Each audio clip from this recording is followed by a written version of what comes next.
এইখানে নেশা করা ভালো, বাইরে গিয়ে খাওয়ার কোনো সুবিধা নেই। মন্দির খুলে দিয়েছো? এটা মন্দির। কটা টাইম হলো? 20 আমার 10 মিনিট ফাস্ট।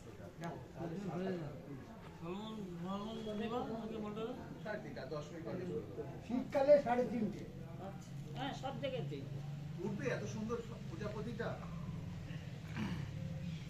আমি ঠাকুরের দরজা খুলে দিই।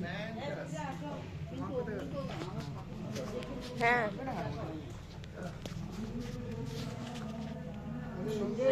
হ্যাঁ দিদি চলো। এই দেখো না প্রজাপতিটা এত সুন্দর।